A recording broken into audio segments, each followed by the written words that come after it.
Good evening, ladies and gentlemen. Welcome to this meeting of the Planning and Development Council of the Town of Oakville. Madam Clerk, do we have any regrets? We have received no regrets this evening. Thank you. Council, are there any declarations of pecuniary interest? Thank you. I would appreciate a mover and a seconder to resolve in the committee of the whole. Councillor Johnston, Councillor Robinson, all in favor? Opposed, if any? We are resolved. We do have regrets from Councillor Grant This through just Councillor in. Knoll. Yes, sorry. We have an ill councillor. We wish him well and a speedy recovery, and we'll soldier on.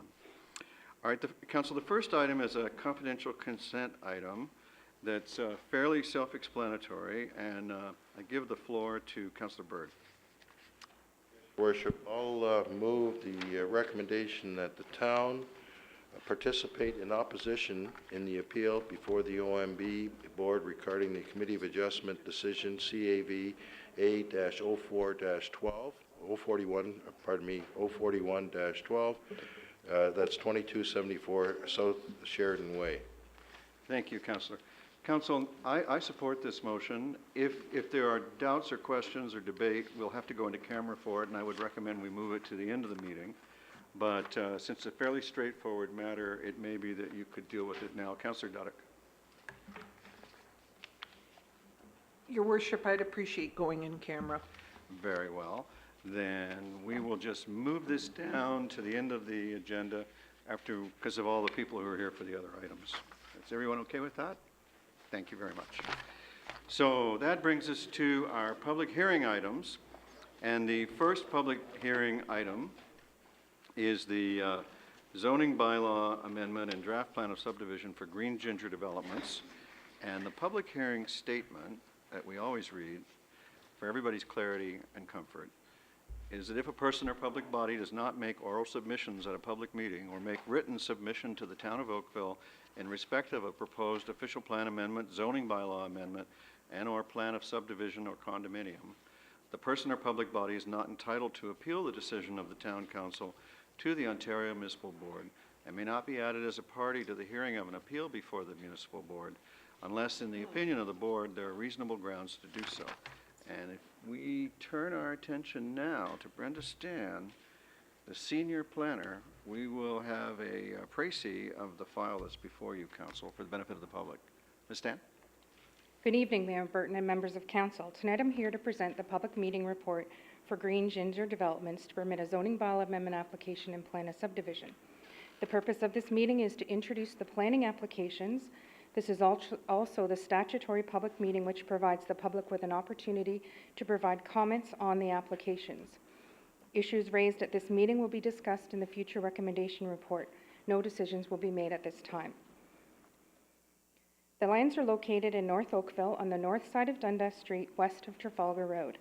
The Phase 1 lands, which are currently part of this application, have an area of approximately 27 hectares. The lands are designated as Trafalgar Urban Core, Dundas Urban Core, Neighborhood Area, Village Square, Natural Heritage System Area, and Avenue Transit Corridor in the North Oakville Secondary Plan. The lands are currently zoned Existing Development, ED, which only permits legally existing uses, structures, and buildings. A draft zoning bylaw amendment has been submitted by the applicant to rezone the lands from the ED zone to implement the plan of subdivision. The draft plan of subdivision proposes 484 residential dwellings, including 36 single detached, 239 street townhouses, 137 rear lane townhouses, and 72 back-to-back townhouses.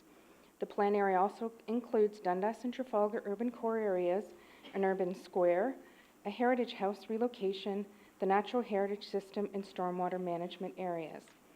The applications are currently in circulation to town departments and agencies for review, and staff have been working with the applicant to address the comments that we've received. A public information meeting was held on August 21st, 2012. 3 people attended the meeting. No concerns were raised with the proposed development. A future recommendation report will be prepared and presented to Council evaluating the application and addressing any issues raised. My recommendation is that comments from the public on the proposed zoning bylaw amendment and plan of subdivision submitted by Green Ginger Developments be received. And that concludes my presentation. I'll be happy to respond to any questions. Thank you very much. Council, do you have questions for staff? Councillor Knoll. Thank you, Worship. Can you put the site plan back up for a second?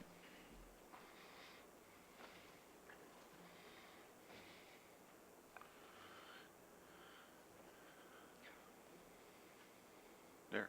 The stormwater facility there is it marked blue as in because that's the entirety of the facility and that there'll be landscaping on top of that, or is that entirely one massive pond? Through you, Mayor Burton, this is a block on a plan of subdivision, Okay, so that's all it's it is. just the land area. Okay. So just a color that they picked, this is a conceptual plan. Okay, I just want to make sure. And so my second question is, and this is, I've asked this question before of a previous application that came forward with the stormwater on Dundas. How will the land be treated from a security, life safety, and landscaping point of view? We've had this issue before where we want to discourage stormwater facilities from becoming recreational facilities. How are we going to achieve that in yet another very prominent location? Through you, Mayor Burton, to the councillor, right now, submitted as part of the development application is the EIRFSS, Functional Servicing Report, which looks at the stormwater management. Staff is currently reviewing that in conjunction with Conservation Halton, Park staff, and our development engineering staff. So that's one of the issues which we will be looking at, and I can address that in my future report. So stand by to be announced. Okay. The second issue is one of the designations on this land is Village Square, and from the site plan there is a so-called Village Square, which appears to be largely just a block of grass. And to me, that seems a bit of a departure from what our original concept was behind what a village square was supposed to be. We went through the Duwani process, and how do we get from that vision of a village square to what it appears to be essentially just a very small parkette today? Through you, Mayor Burton, again, to the councillor. Right now, as I said, we're dealing with a plan of subdivision, so basically a lot line on a plan. Looking at the future use of that village square, there's been some discussions with park staff. We've recently actually increased the size of that square, and through park staff in conjunction with the applicant, they'll be looking at what the future use will be, a facility fit plan basically to see what type of use will be permitted on the square. Okay, so again, this is a stay tuned to be announced kind of situation, and you'll take into consideration the fact that this was raised at council, and because I'm just concerned that I think we established a certain expectation of what these village squares were going to be way back when, and as we see the North Oakville plan coming to fruition, I don't want to see them become a mere shell of what the original concept plan was if we can avoid it. Mm-hmm. Thank you. Thank you, Councillor Knoll. Councillor Elgar. Thank you very much. This proposal is 484 units. I'm just wondering, where are the children going to play in this area? Since everything's going to be 5-minute walk too, and I'm just wondering, where is the playground area for the children to play ball or anything, outside? Through you, Mayor Burton, I think that's one of the issues as well that we can address in the future. I mean, the design for North Oakville was to be a community with the connections and the walkability, and that's one thing that I can address in my future report. Would really appreciate that, because I think we've got an opportunity here to do it correctly. Thank you. Thank you, Councillor Elgar. Other questions? Are there any members of the public with information for council on this matter? Any members of the public with questions or concerns about this file? Any members of the public with anything at all to say on this matter? All right, then I'll look for a motion. Councillor Knoll. Your Worship, I'll give you the staff recommendation to receive, and just indicate that I look forward to more information as this application goes through the system. All right, thanks very much, Councillor. Discussion, all in favor? Opposed, if any, and that is carried. That brings us to our second public meeting item, the proposed zoning bylaw amendment for VGR Investments, Old Bronte Road and Dundas Street West. And If you'll turn your attention to the podium, our senior planner, Robert Thun, will reprise the file that's before you, Council, for the benefit of the public. Mr. Thun, we're all ears. Thank you, Mayor Burt and members of council. Tonight, this is the second statutory public meeting for a zoning bylaw amendment submitted by VGR Investments Limited. It is for a development of the site for a 5-story medical office building, which is on the corner of Old Brownie Road and Dundas Street. That is the southeast corner. The report tonight can be found on page 13 of tonight's agenda. And similar to the first public meeting, the purpose of tonight's meeting is to obtain further public input related to the application. Staff will return in the future following a comprehensive review of the application with a recommendation. So no recommendation on the application is being proposed by staff tonight. The air photo on the overhead identifies the subject property and its contacts with the surrounding area. The additional lands proposed for the site are in the vicinity of the arrowhead. So if you can look at the air photo and the slide, you will see that the arrowhead is at the bottom end of the subject property. That is the additional land that is part of this application, which necessitated the second statutory public meeting. Once again, from a livable Oakville plan perspective, the site is designated as urban center. From the zoning perspective, the site is zoned agricultural, and also there is agriculture with special provisions 216 and 292. 292 has been added to the subject application as it is the land that they're entertaining adding to the site.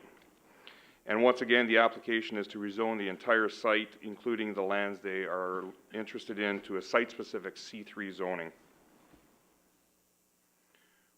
With regards to the plan itself, as I had mentioned, the site area has been revised by 0.23 hectares of land abutting the south property limit.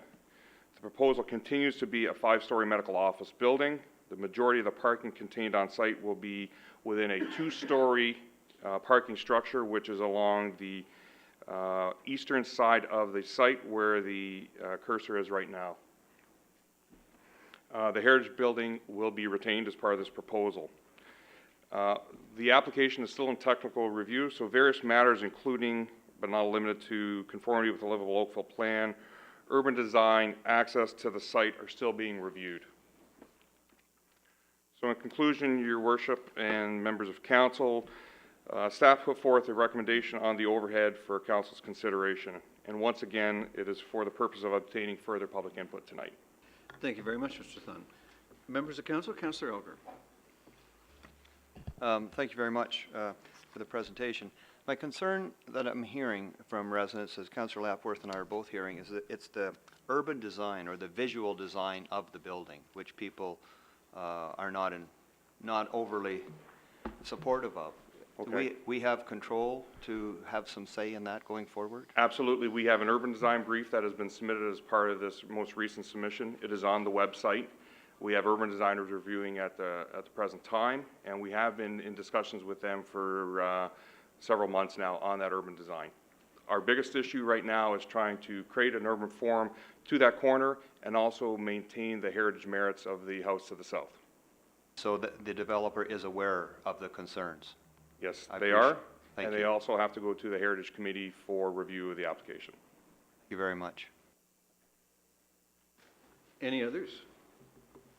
All right, are there any members of the public with information for council on this matter? Information, questions, concerns, advice? All right, I don't see any. Councillor Elgar. I'll move receipt. Councillor Elgar moves the receipt of the report. All those in favor? Opposed, if any? That is carried.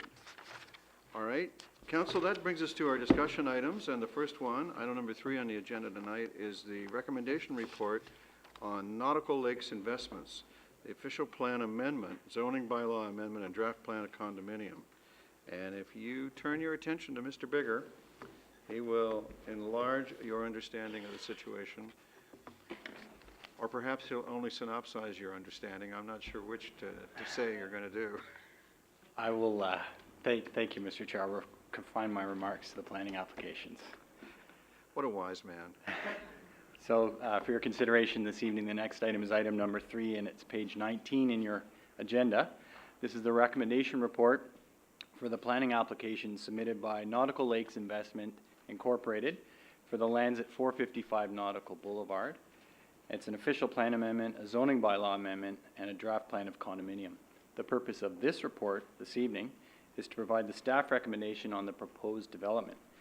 There's a memo presented to you in conjunction with this item. I just wanted to draw your attention to that at this time, and it is to provide for revisions to the bylaws that are attached to this item. So I will address those later in the presentation. I just wanted to make note of that at this time. So the lands are located at the corner of the intersection of Great Lakes Boulevard and Nautical Boulevard. The surrounding low and medium density residential neighborhoods to the west and the south are stable and relatively new, having developed through a comprehensive subdivision planning process in the early 2000s. The commercial lands to the north also represent an established development of about the same age as the residential lands. The lands to the east are occupied by the Burloak Water Purification Plant, and nearby open space features include neighborhood parks, community link parks, woodlots, conservation lands, and trails.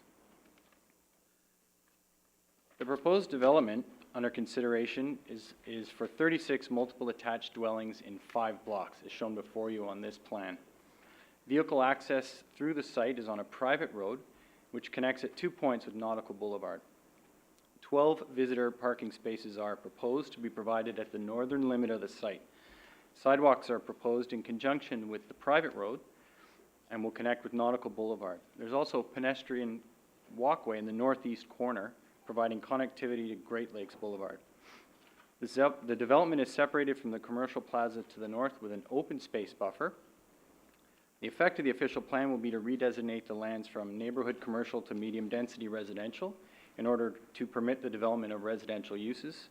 The effect of the zoning bylaw would be to rezone the lands for residential and open space uses, as well as providing for regulation of the structures on site. And the effect of the draft plan of condominium would be to establish the limits of the private road, the pedestrian facilities, and the visitor car parking area. As mentioned, the lands are currently designated neighborhood commercial in the livable Oakville plan. Amendment is required to accommodate the development of residential uses, and that would be an amendment to the designation of medium density residential. Regarding this conversion, staff is of the opinion that there's an adequate supply of commercially designated areas already serving the neighborhood and the community, and that the redesignation of these lands to residential is appropriate. Presently, the area is served by commercial uses to the north at the corner of Rebecca and Great Lakes Boulevard. Additionally, existing convenience retail uses and approved business commercial uses are located nearby. In contrast, the lands at 455 Nautical Boulevard have a history of unrealized commercial development, in spite of the fact that they are adjacent to a recently developed residential subdivision. Given the lack of the development under these policies, staff is of the opinion that commercial development may not be realized as planned and that other uses would be appropriate for the subject lands.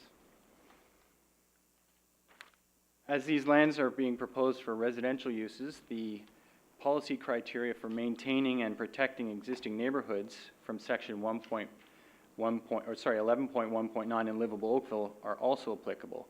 Staff is of the view that they are this development is in conformity with those policies. The townhouse form is compatible in terms of scale and height and massing with the detached dwellings to the south and the single-story commercial buildings to the north. The townhouse form and block pattern is consistent with similar townhouse blocks found on lands located west of the site. The form of development is compatible with the setbacks, the orientation, separation distances with the with the surrounding neighborhood, and the multiple detached housing form is permitted in the medium density residential designation. There's also sufficient community infrastructure and amenities to accommodate this development.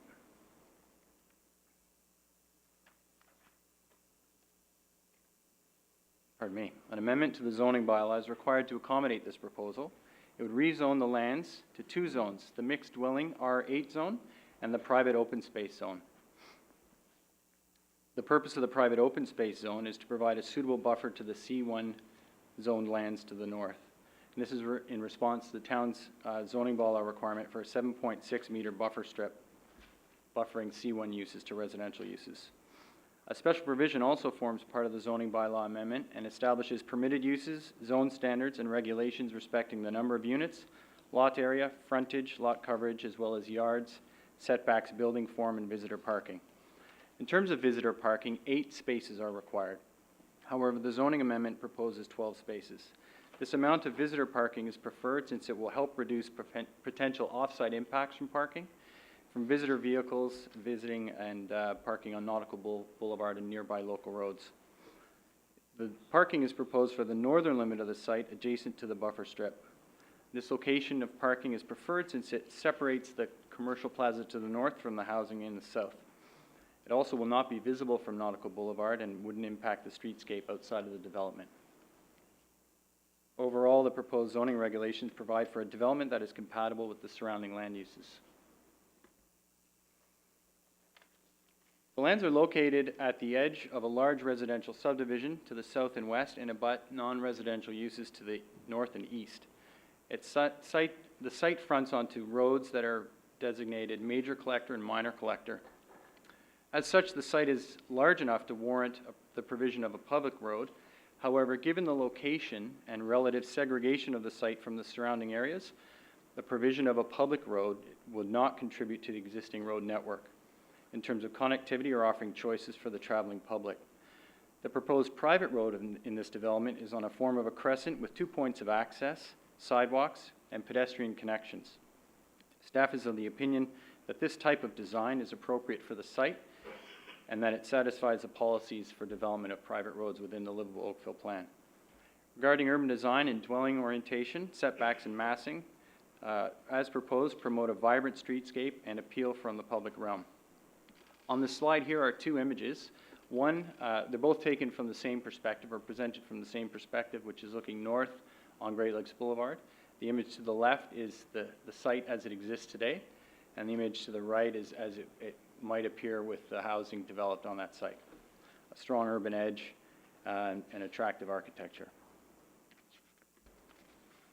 In terms of other matters raised through the planning process on this application, the density of the proposed development was raised at the public meeting.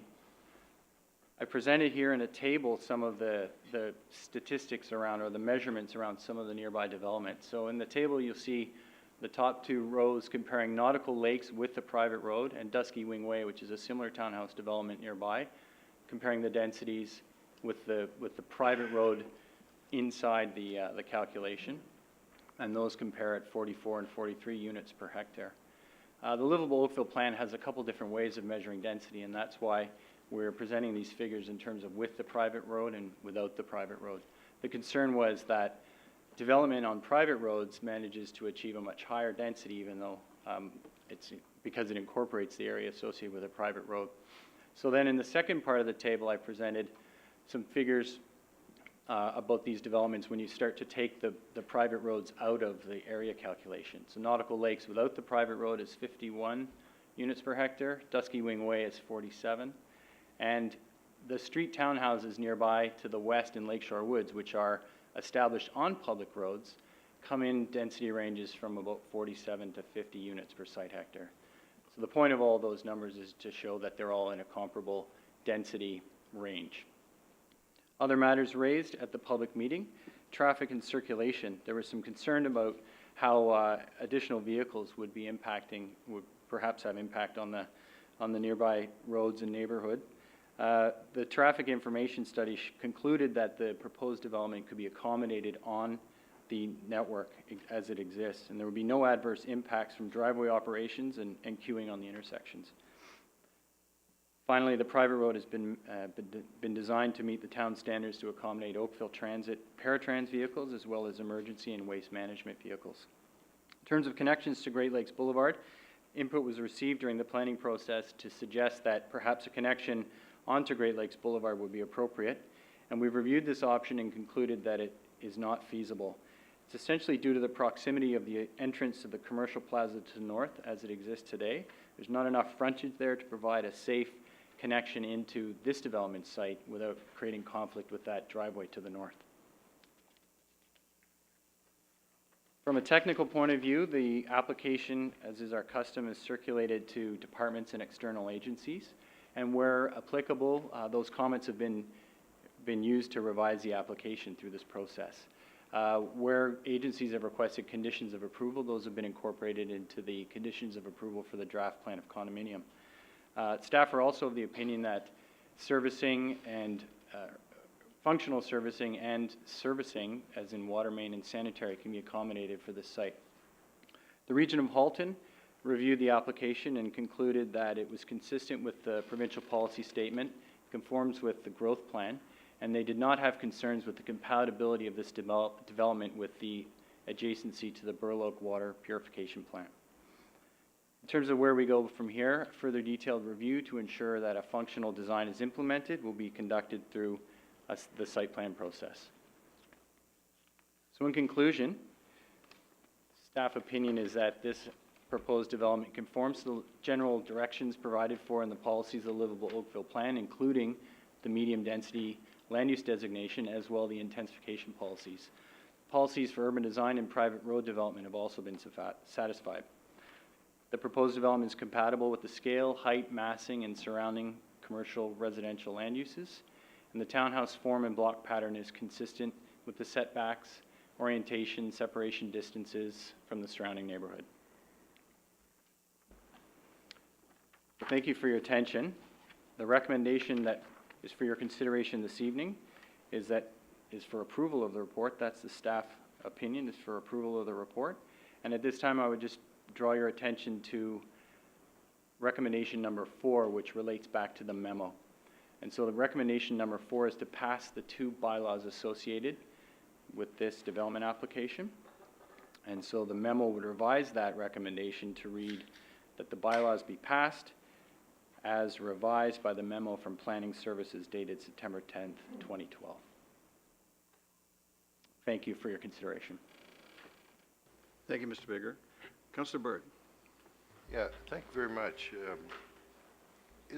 We had some complaints, delegation a couple of months ago with regards to traffic problems on Great Lakes Boulevard, speeding, number of issues. Is there any on-street parking proposed or on Great Lakes? I don't think so, is there? No, there wouldn't be any parking related to this development on Great Lakes Boulevard. Okay, and on Nautical Boulevard, looking at the map here on page 39, it strikes me because of the curvature of the road, it'd be difficult to, or unsafe to kind of park cars there as well. Is there parking on that street, on-street parking? You know. There would be prohibitions. There would be prohibitions on parking close to the intersection, and then there would be. Councilors are just nodding their head here. There's. Yes or no? I didn't see the nod.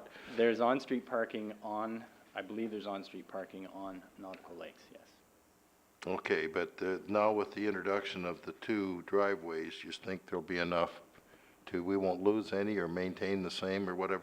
My concern, how many parking spots will be provided per unit?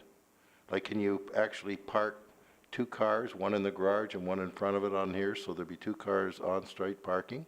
That's the intention. So each unit, there's We'll a have 2. Sorry? Each can accommodate 2 cars on site, each unit. That's correct. Each unit has a requirement for 2 spaces. One would be in a driveway, which is the appropriate dimension for a vehicle, and then one would be in the garage. Okay.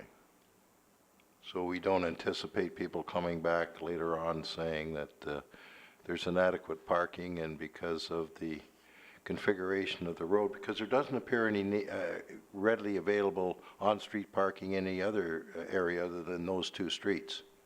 Overflow parking, or I guess you could walk to the commercial to be developed in the north, if that would be it as well, would it be, if we can't accommodate it?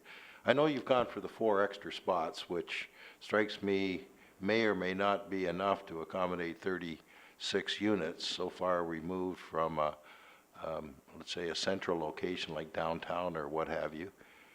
which people, it strikes me that the farther away you get from that, there seems to be a necessity for more and more cars. So, I mean, I'm not a planner, you are, but I don't want down the road to have complaints like we've had in other areas that we have insufficient parking, especially at the winter time, or the garages are too small that we can't put one car in and open the doors to get in and out. So they say, well, it doesn't work if you have a full-size car. Anyway, I'll leave that with a comment. I'm satisfied. Thank you, Councillor Bird. Councillor Elgar. Thank you. Can you show me on the map where the open space is on this? I got a few questions, but the open space that you mentioned, I'm just looking for it here.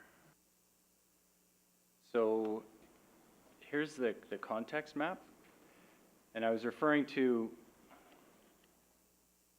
a variety of types of open space features in the area there. So we have what are known as open space or community link parks, which would be running parallel to Great Lakes Boulevard.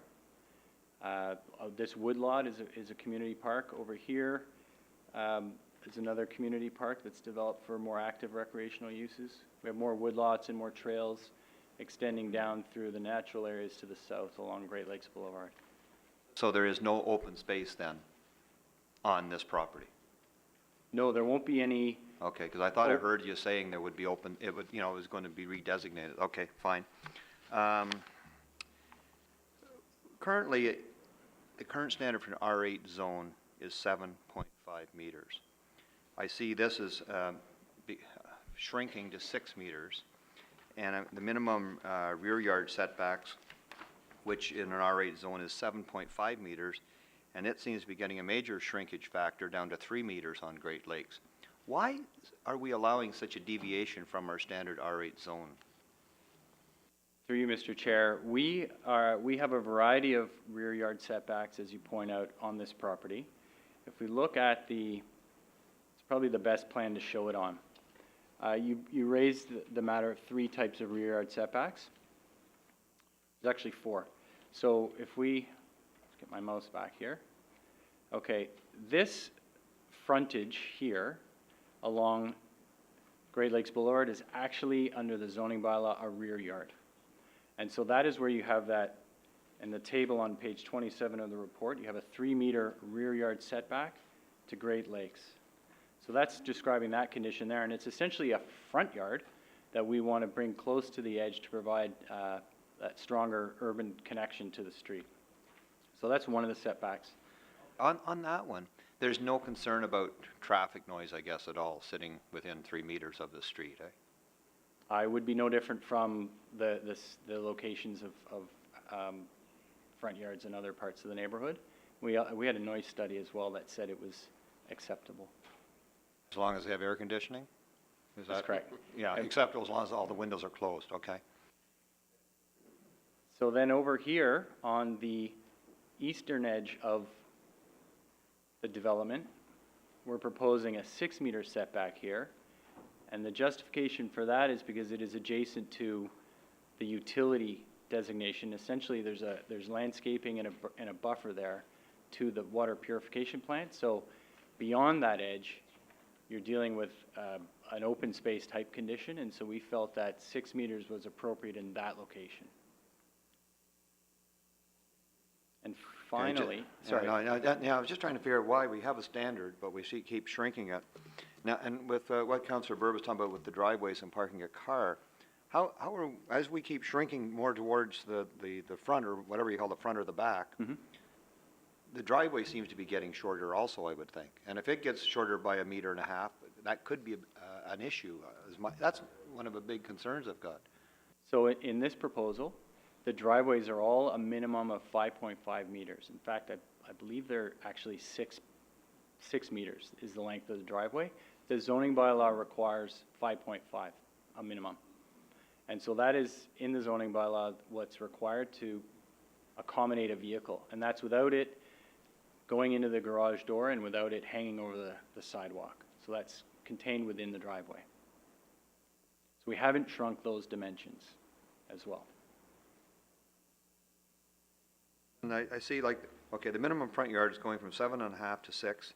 But I noticed the porch is now going from 1.5, it's going even closer to the street. Now you got it kicking out 2.5. So like everything is getting much tighter, I guess, eh? That's what you're trying to do? Yes, we are providing for encroachments into those yards in the form of stairs. Thank you.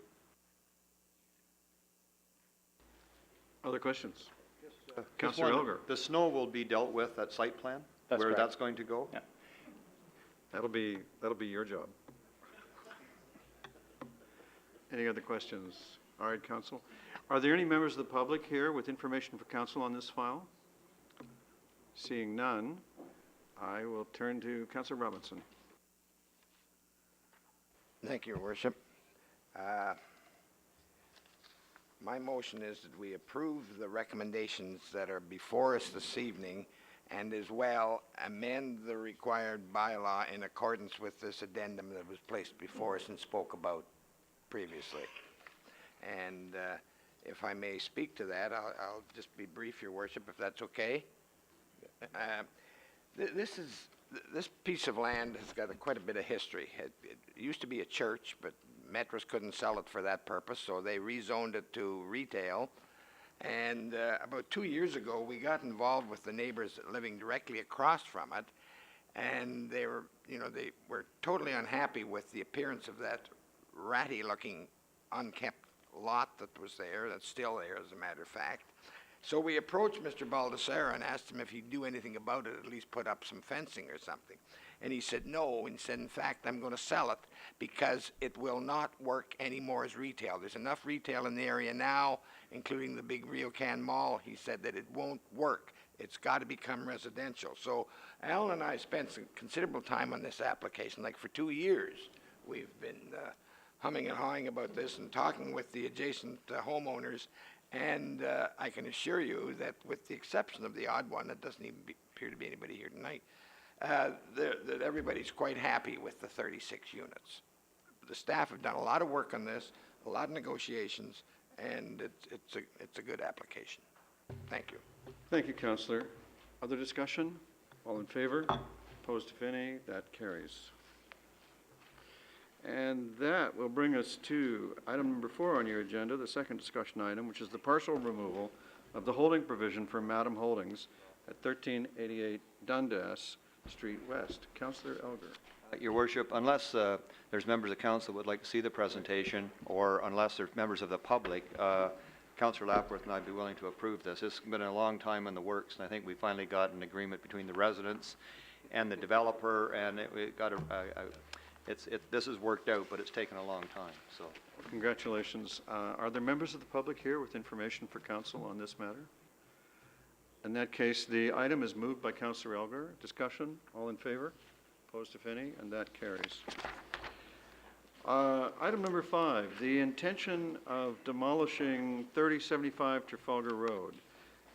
This is a recommendation that the property at 3075 Trafalgar Road be removed from the Heritage Register of Properties of Potential Interest for Heritage Designation to allow for the demolition of all structures on the property subject to the following: that the owner shall advertise the barn, which is all that remains, for salvage in the local newspaper on or prior to September 14th to the satisfaction of current planning and heritage. Are there members of the public with information for council on this matter? Council. If there are no members of the public wishing to express interest, then I'll move the staff recommendation. Councillor Adams moves item 5. Discussion, all in favor? Opposed, if any? Item 5 carries. Council, that brings us to item number 6, the Heritage Volunteer Awards nominations. And the recommendation is that the nominees for the volunteer recognition programs set out in the report be endorsed. Is there discussion? Is there a motion? Councillor Giddings moves the motion, or moves the item, I beg your pardon. Any discussion? All in favor? And that is carried. That brings us to item number 7, the Brawny Business Action Plan. And here we have a report, and this is your chance, Council, to get a synopsis for the public and for yourselves from Victoria Stasniuk, our Senior Economic Development Officer. We're all ears.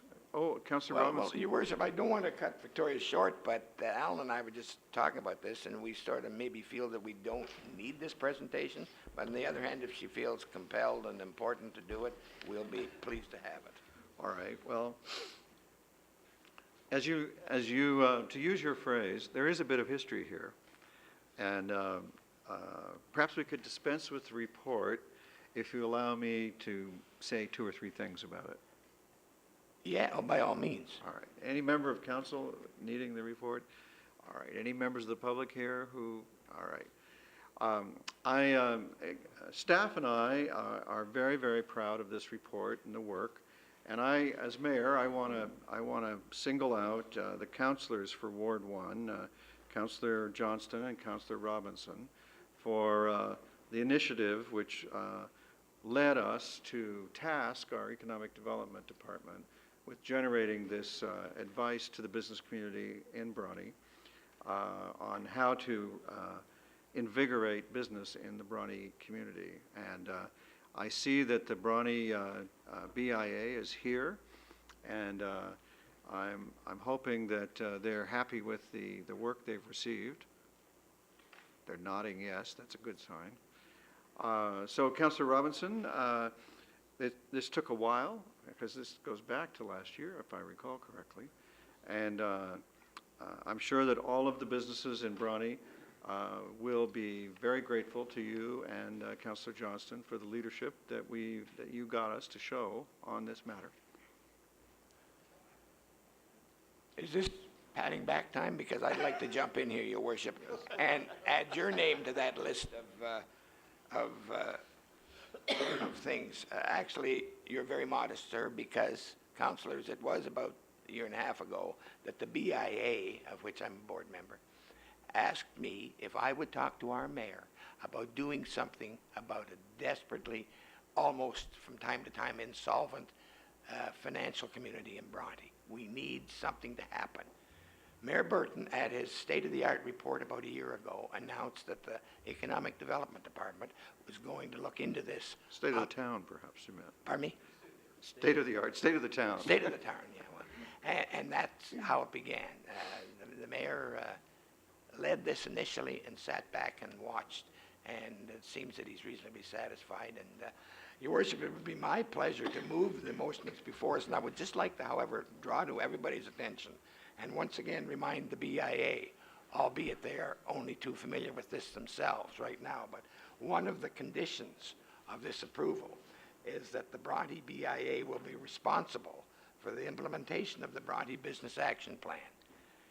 We need to have that happen by our merchants and our members, or it isn't going to work.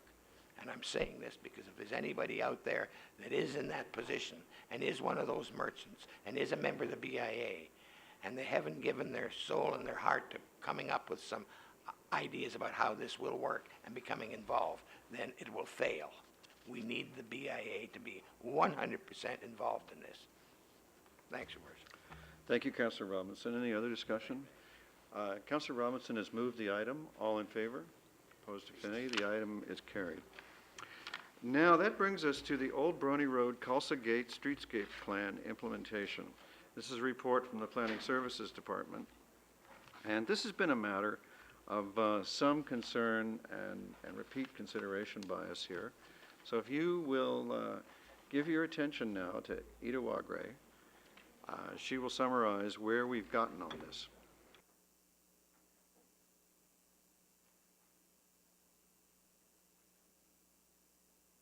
Thank you, just loading for 1 second.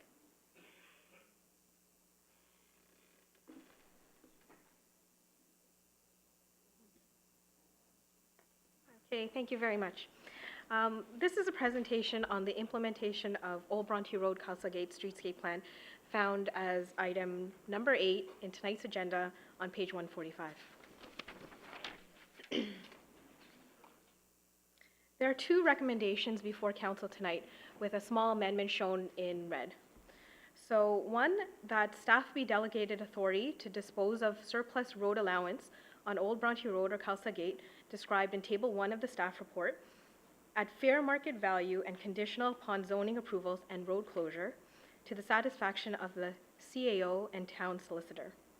And second, that staff be authorized to transfer surplus road allowance of 2.5 meters at nominal value from Khalsa Gate south of Pine Glen Road to facilitate the ultimate width of Regional Road 25 until the regional plan is amended to require a dedication.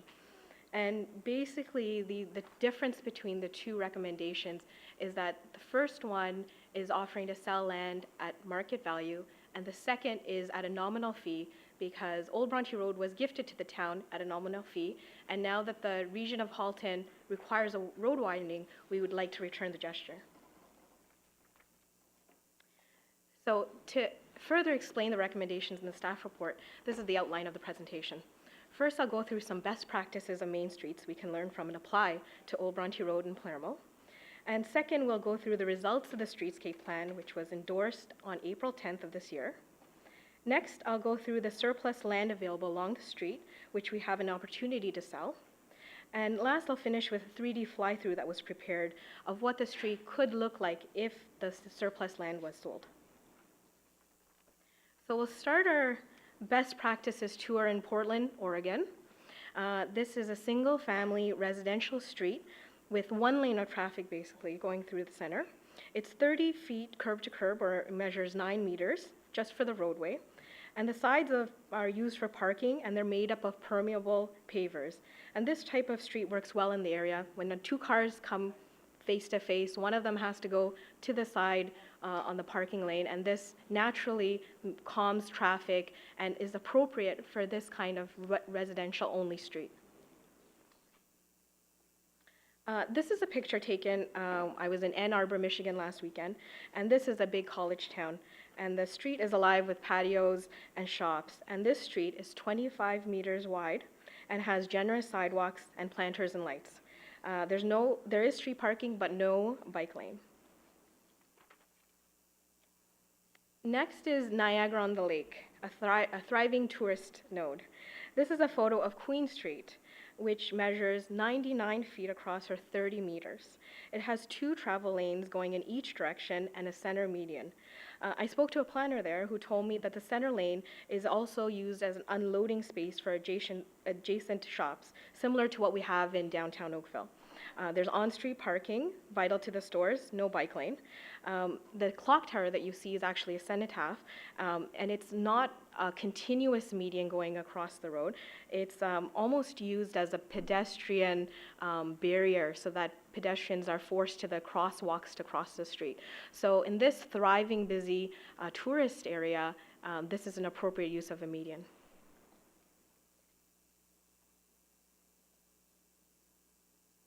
Last stop on the Best Streets tour is our own Lakeshore Road in downtown. We have stores with 0 setbacks, wide sidewalks, on-street parking, 2 travel lanes, and a center lane. And the right-of-way here is 26 meters. So within 26 meters, you accomplish all those things.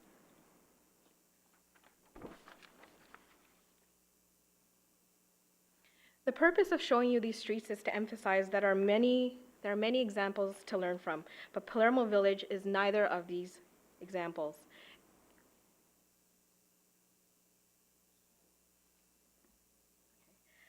It's not a residential-only street.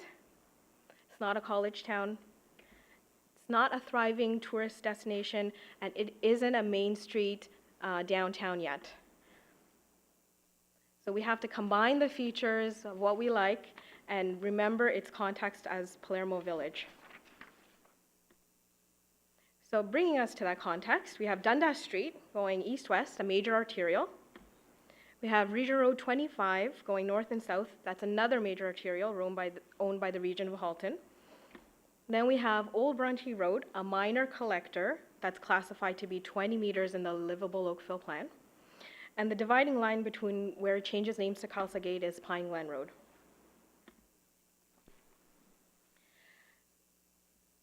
So the good news is that Council has already endorsed a plan for the future of the street. We've already thought that through. And now we've worked out, and through that streetscape plan, we've worked out the features that are needed. And the purpose of this report is how to get there. Because Old Bronte Road started as a highway, then became a regional road, and now a town-owned road, the road widths vary considerably. So on one side of the graphic, I'm going to show you existing road widths and then what's proposed in the streetscape plan.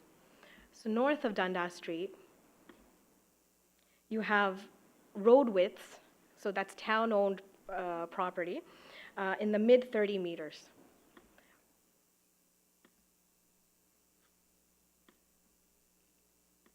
Okay.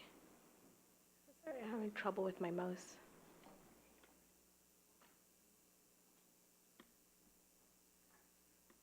Okay. And the streetscape plan prescribes in the historic core north character area, 27.5 meters. So there's quite a disparity between mid-30s and 27.5. South of Dundas Street, the road is naturally narrow at 25 meters at the most, and we'd like to see 21 meters. So there's not a big gap between what is existing and proposed. But the real problem area is south of Pine Glen Road, where the road width is 46 meters across, and that's equal to what you find on Dundas Street, and that's a highway with 6 lanes going across. So 46 meters is what we have right now, and we'd like to see 27.5, and that was in the endorsed streetscape plan. So zooming into south of Pine Glen, we have Old Bronte Road or Khalsa Gate. So welcome to Palermo Village. We have 45.5 meters going across. And where I was standing, basically my camera lens wasn't wide enough to capture the whole width, but it is 45.5 meters. But the streetscape plan fits everything in nicely at 27.5, and I'll show you how. So you have 2 lanes of traffic, one going in each way. And then you have a bike lane with clear markings. And then you have 2 lanes of on-street parking, which is vital for the future commercial uses that will be found in Palermo one day. And then you have a very generous tree lane that can accommodate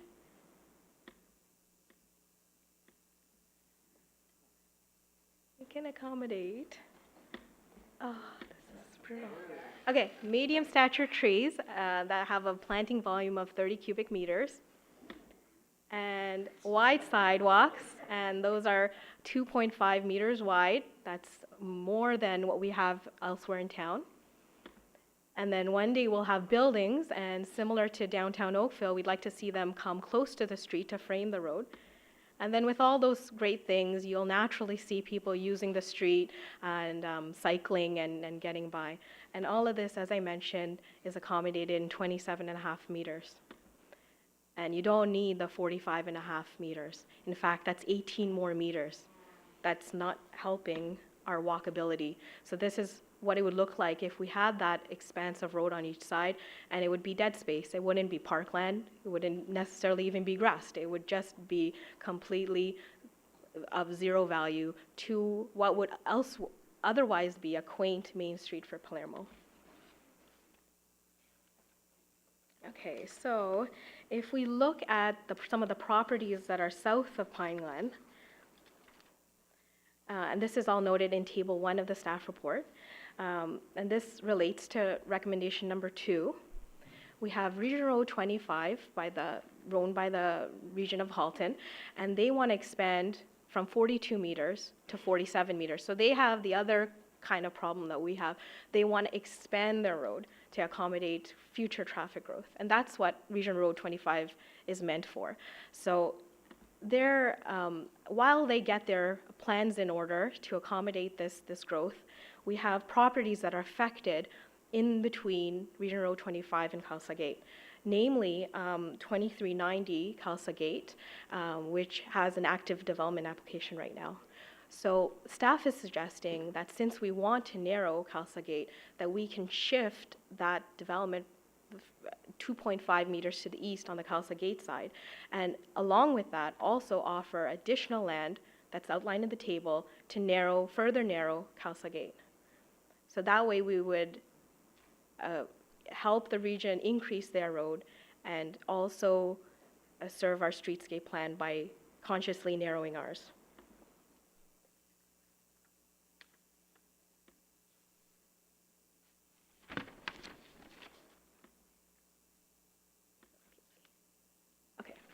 So for each application, there's a number of implementation steps. First, we would determine the fair market value for that surplus land, and we would check to make sure that the applications meet all the necessary zoning approvals. Only then would the land surplus sale could be finalized by the CAO and checked by the solicitor, town solicitor, and the information could then be relayed early in the process to the landowner.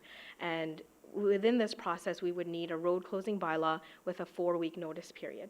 So all of those steps would happen in conjunction with realty services and planning with the town solicitor watching over everything.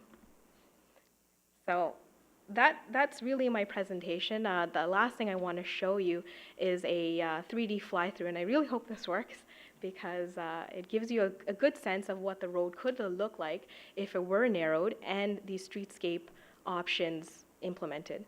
So here you have, looking northward on Khalsa Gate, 2 lanes of the traffic with a bike lane going on each side, and then the on-street parking as well.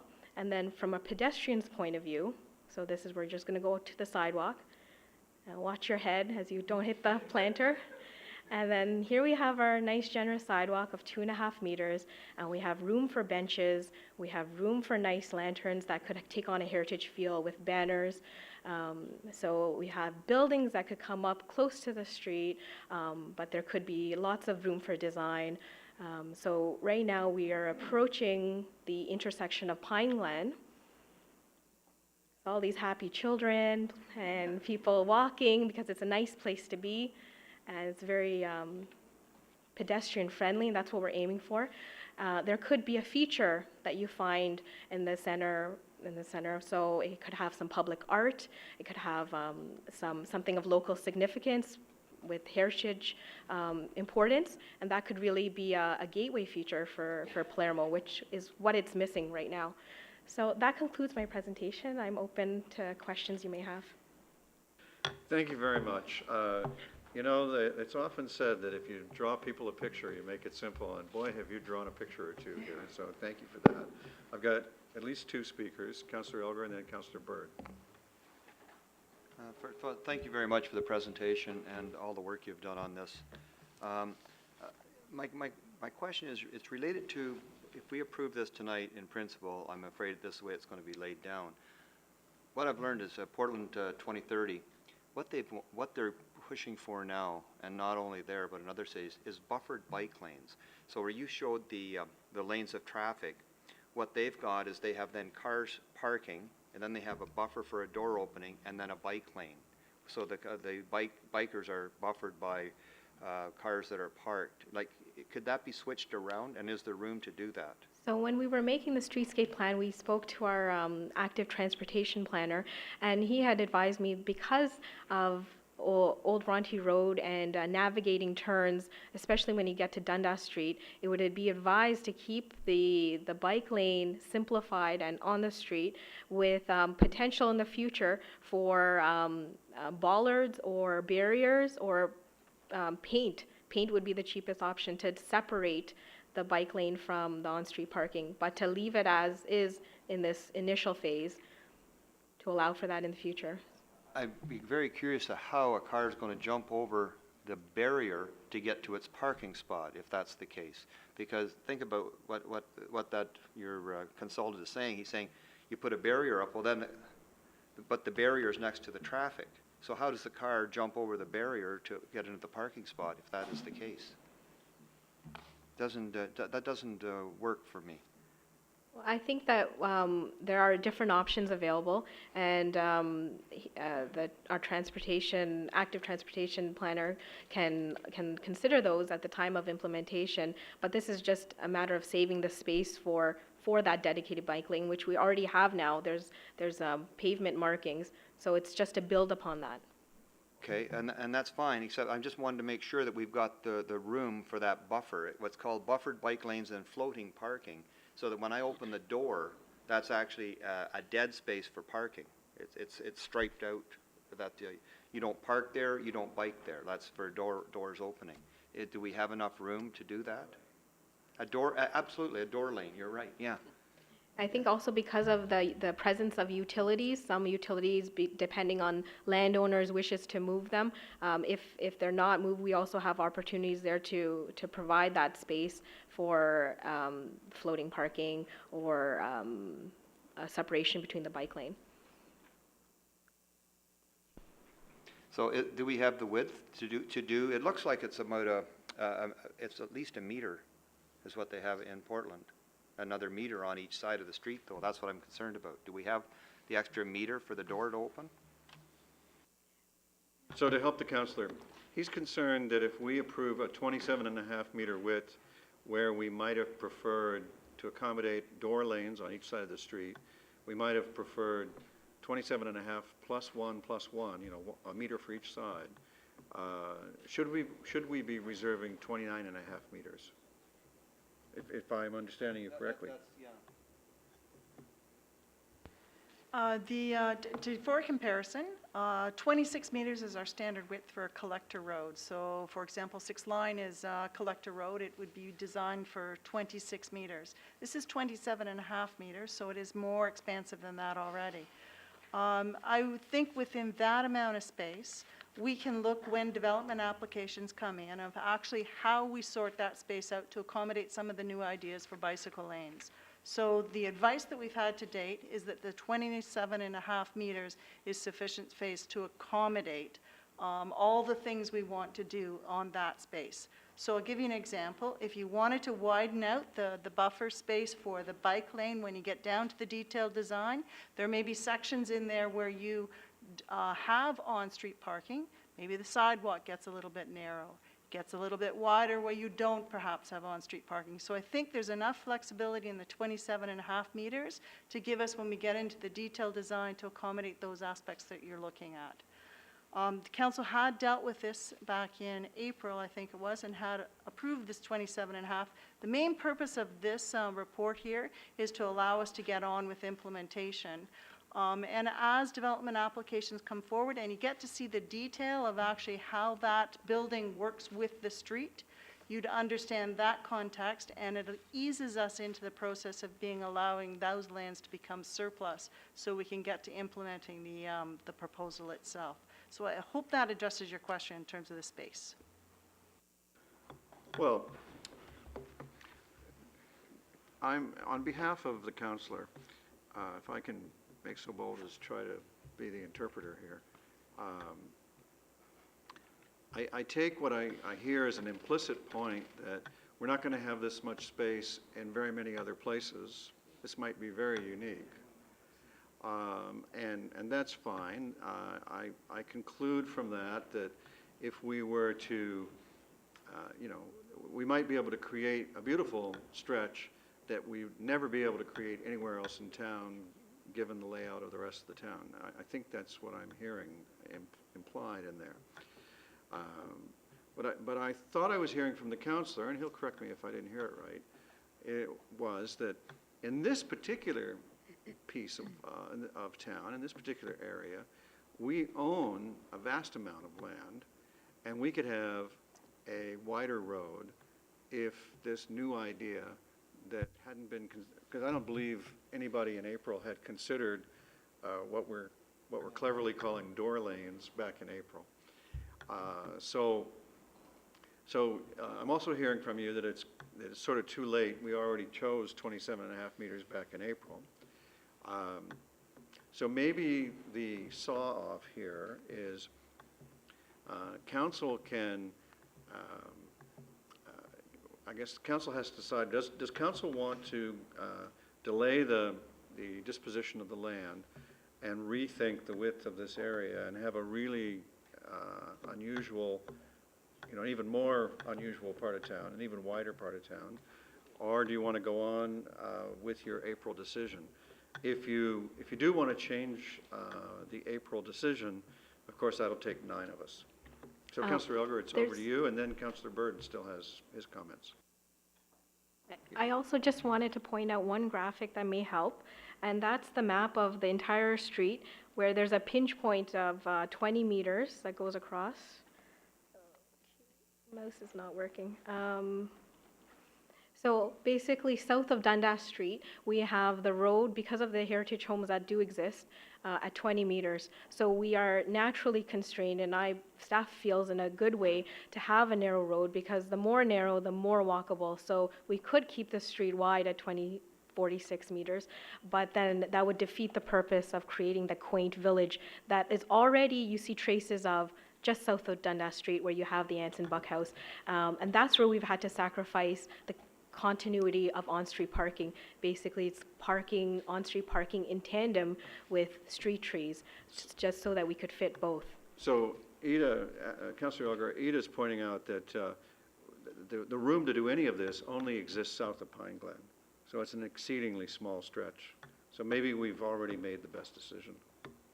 Maybe, Ida, you can come back and show us the Yes, I'm current just gonna measurement get to that. today on that. I appreciate it.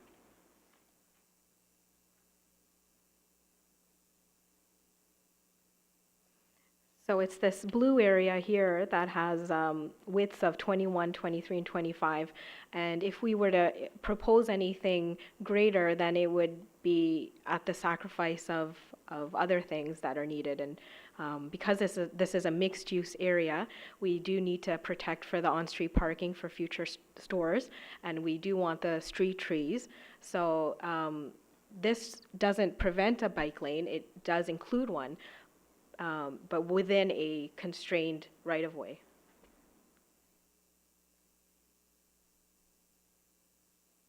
Councillor Elgar, anything further?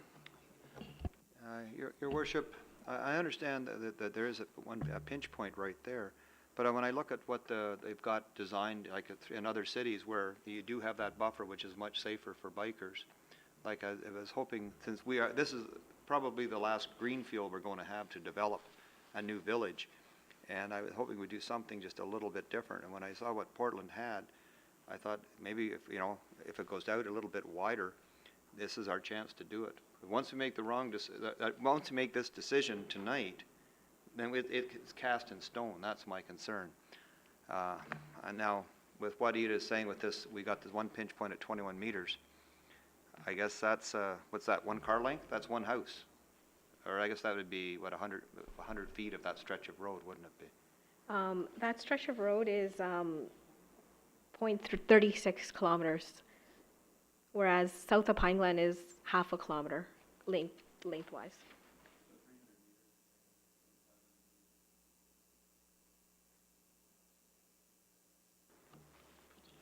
Okay.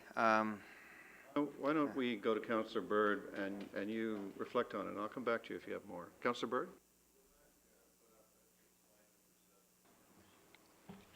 And I appreciate you using downtown as, I guess, an example of a good streetscape.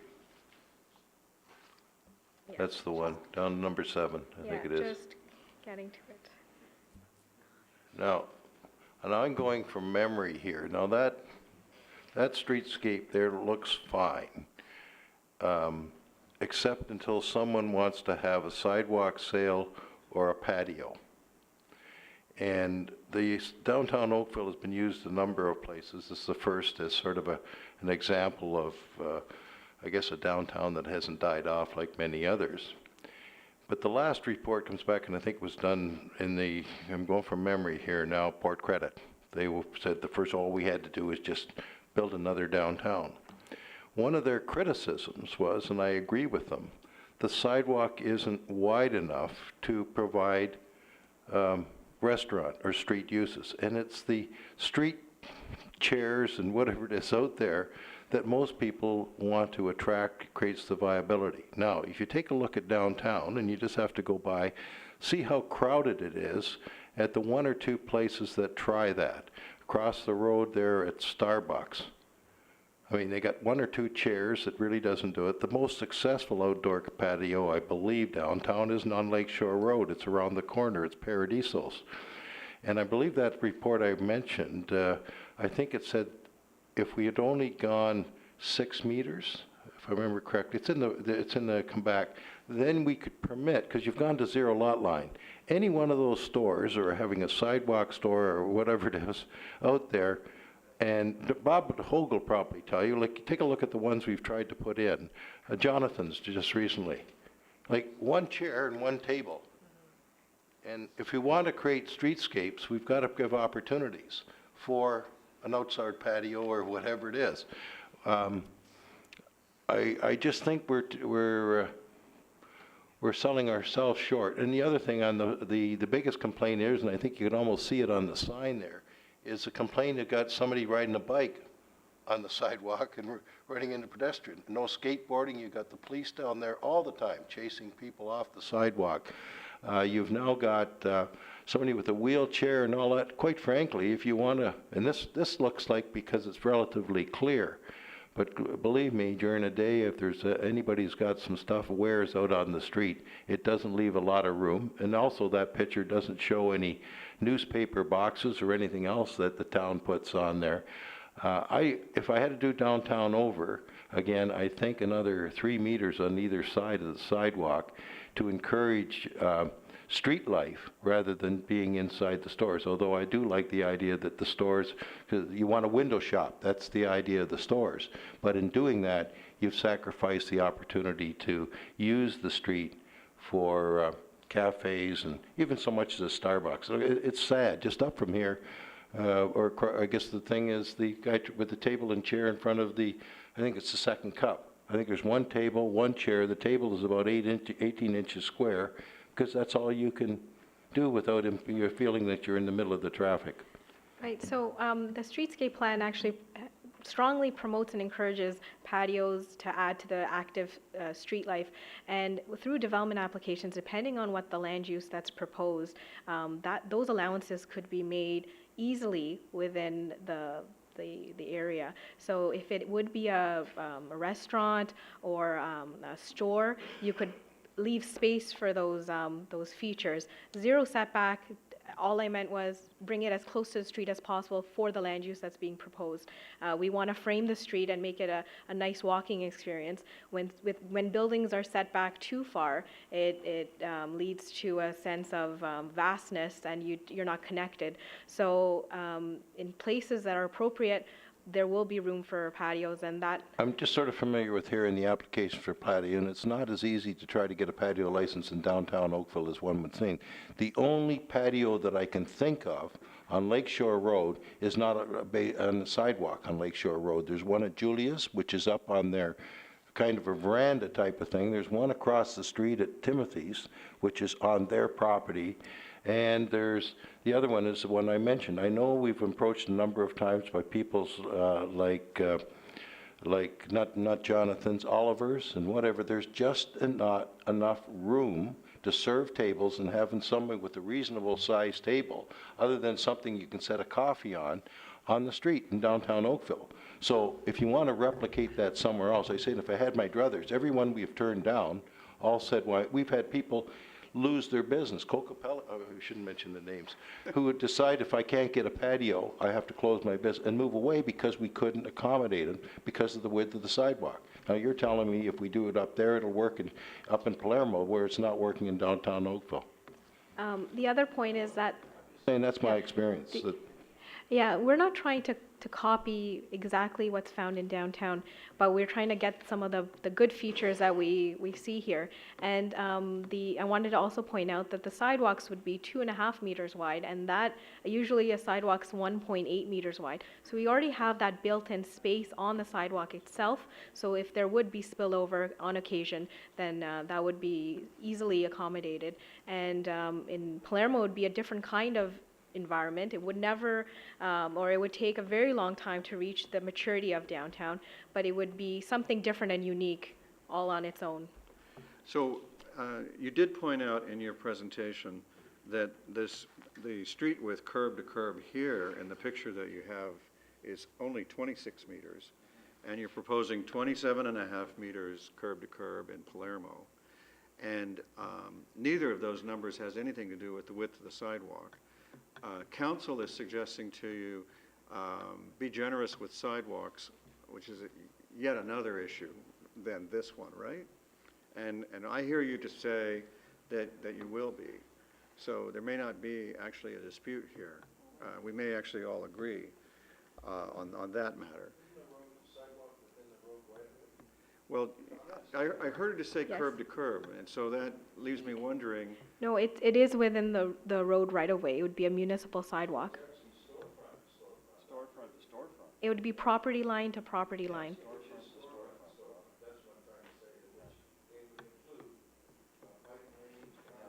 Yeah, that's right. okay, so the one thing we can be sure of then is that they've got 1.5 more meters in Palermo than we have down here downtown.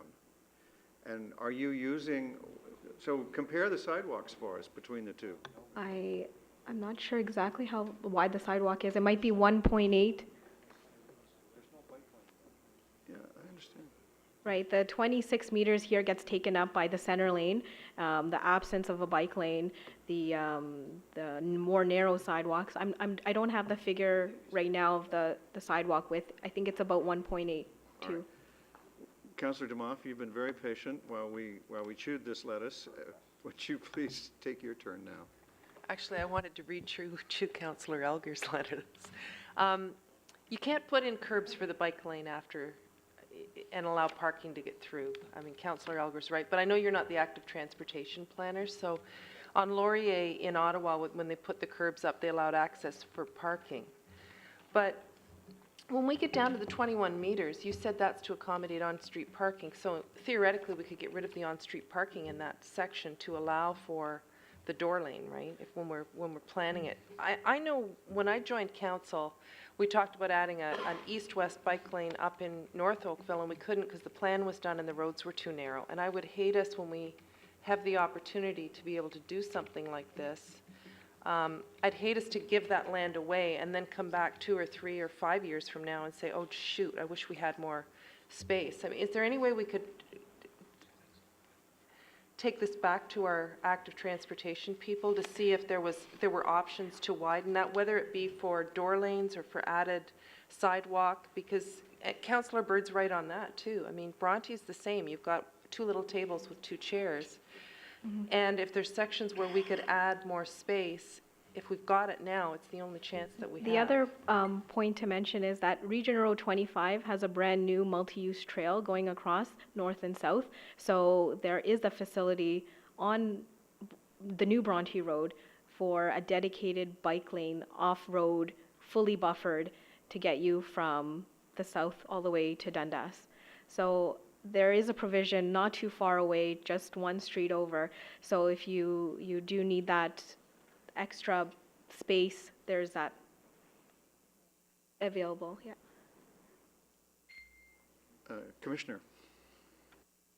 If I can just add on the width of the road, the downtown is 26 meters wide. In this scenario for Palermo, you're eliminating the center lane. The center lane's about 3 meters at most. So therefore, you've got an extra 1.5 meters on either side, which would be more than generous to accommodate your bike lanes, because they're within that area. And then you still have the 1.5 meters or just under 3/4 of a meter to add to the additional sidewalk. So when you start to divide the road up in that way, you'll potentially see almost a meter, 0.75 of a meter wider on each one of the sidewalks. 1.5 meters for a bike lane, which would accommodate a bike lane, as well as some of the opportunity for the doors. And you could pull in some of the lanes that are going up through there if you wanted to add the buffer space. So I'm going to suggest to you, you have 3 options for going forward.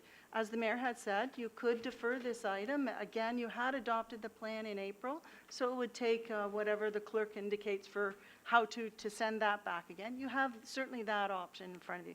The second option is when a development application actually comes forward and we're considering selling the land, you could give staff direction to come back, to have it vetted through the active transportation group, to also look at some of the opportunities that are coming out of Portland and the other places to make sure you've got the swing space for the doors interfering with the bike lanes, and to demonstrate how those things can actually be accommodated. Because then we have a development on the one side, we can see how that relates to the street, we can draw the detailed cross-section of the street, because we could be looking at implementing that as part of that application. Then you'll see the details.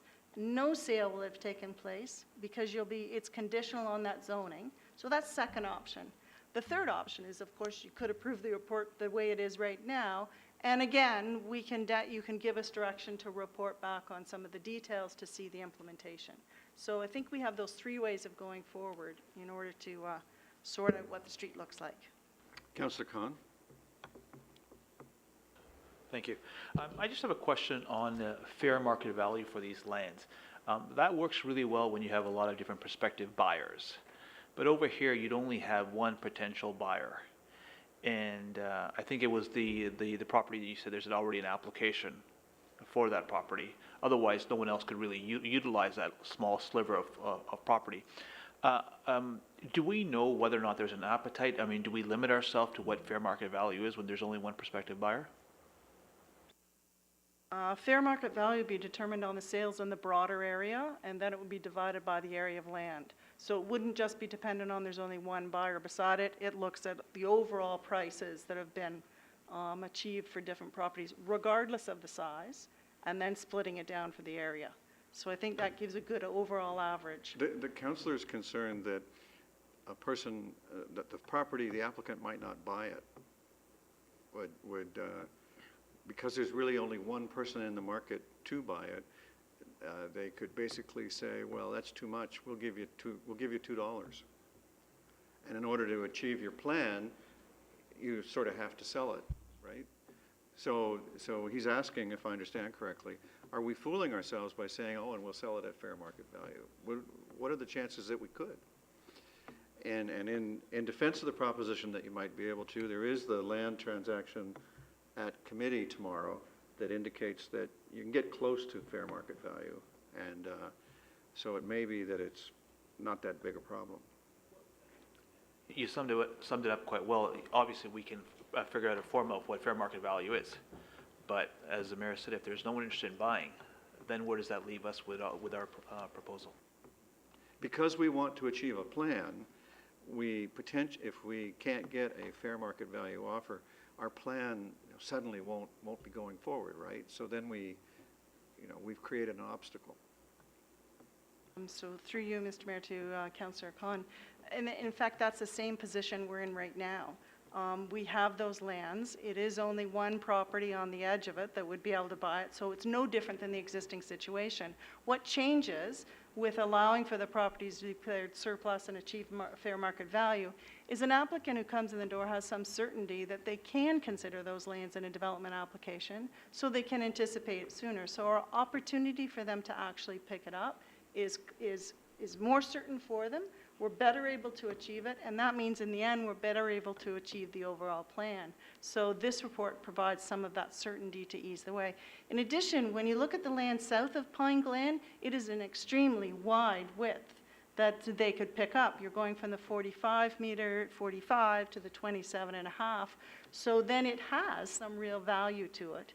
In addition, the region, as part of the 2.5 meters, will be relocating the Union gas line, which was an encumbrance on the lands before. So it allows the town to be able to achieve, in essence, the full market value for that piece. All right. Just to follow up on that, and then to address some of the concerns that Councillor Bird raised and Councillor Elgar raised, would there be a conflict if we were to defer this back and we weren't willing to sell the entire piece of land that you're proposing right now, but a narrower strip? Would that affect their application? As part of this resolution, there is no application in front of you right now. If I'm referring to the Ballantree property at 2390, there is no request to purchase that land at all from the applicant. They have no intention to purchase it. So it wouldn't encumber any kind of an arrangement that's here. It would just be strictly looking at the importance of the streetscape plan, so deferring it has no impact on a proposal. The only proposal that's in front of us right now is one on the west side of the street, which I think you dealt with quite some time ago. I think its name is Peppergate, and there's a very small triangle at the corner of their property that they are looking at acquiring. So we'd be bringing that report back to you in October, and it would be a standalone report. You could decide on the acquisition at that time. Thank you, Commissioner. Councillor Elgar? Your Worship, through you, I really do appreciate what staff have done on this, and I do realize that a few months ago, we approved 27.5 meters, but, you know, you don't know what you don't know lots of times, and now we know a lot more, and based on the pictures that you've presented tonight, and also the experience of what Councillor Bird has learned, like downtown Oakville, and I agree with him 100%. There isn't much room on the sidewalk, even though those are relatively wide sidewalks from some people's point of view.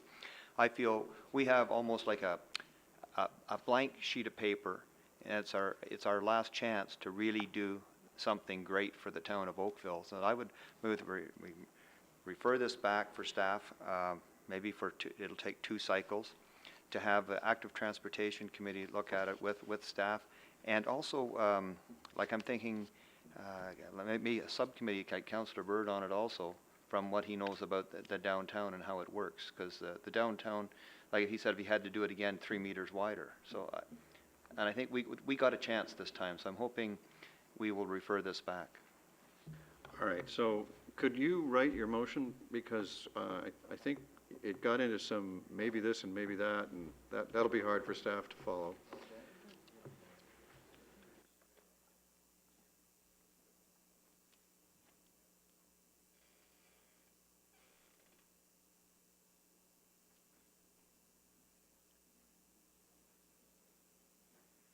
But, Councillor, from a procedural perspective, I think my advice would be that your proper motion is to defer or table this item until council's ready to deal with it.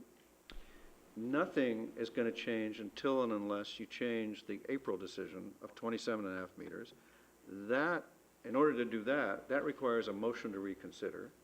So I would suggest to you that you move that we defer or table this item now, and the idea would be that in the next cycle or so, you would bring a motion to reconsider April after you've accumulated whatever research you want to say the number you want it to be instead of 27.5. For example, based on what we were speaking tonight, you might want 29.5. Just based on what I heard said tonight. It may be a different number, but you can work that out. And then if council would support your reconsideration, that would create a clear path for this report. And if council refuses reconsideration, that too will create a clear path for this report. And so after the motion to reconsider, whichever way it goes, then we would lift from the table the deferred item and have a decision. That sounds like a good way to go. I appreciate that. Okay, so the motion is to defer or table. Is there any further discussion? All in favor? That carries. The matter is tabled. Thank you, Ida, for your help on this matter. Deferred would be better.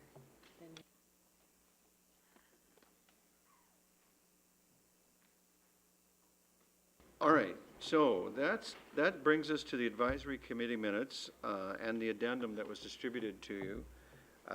Who here wants to give us a motion on the Heritage Committee minutes? Councillor Duddick, is that your finger? Thank you, Councillor Duddick. Any discussion? All in favor? That carries, and the minutes are adopted. Could we have a motion to rise and report to council? Oh, thank you. Can we have a motion to go into camera for the purpose of advice that is subject to solicitor-client privilege about a matter of litigation and or apprehended litigation?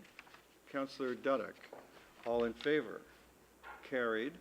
Madam Clerk, would you rig the chamber for a meeting closed to the public? All right, I'll call the public session back into order. Council has met in a session closed to the public for the purpose of receiving advice subject to solicitor-client privilege in accordance with the Municipal Act on a matter concerning litigation or apprehended litigation. And staff has given direction to legal staff to participate in the OMB hearing that we were discussing. I now look for a motion to rise and report. Councillor Demoff, thank you very much. All those in favor? That carries.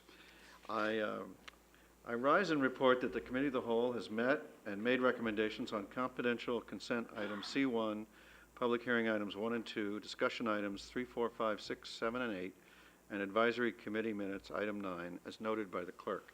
A mover and seconder for the report would be in order. Councillor Elgar, Councillor Khan, thank you. All in favor? And that carries. Is there any new business to be brought before council? Council? Thank you. Could we have a motion and a seconder for consideration and reading of the bylaws? Councillor Johnston and Councillor Knoll, thank you. This is authority for bylaws 2012-54 as revised and 55 as revised, 79, 81, 83, 90. I think 90 was the last. All those in favor? Opposed, if any? And that is carried. That completes our agenda, and that brings the meeting to an end. Thank you very much for your time and attention. It's been great working with you. We're adjourned.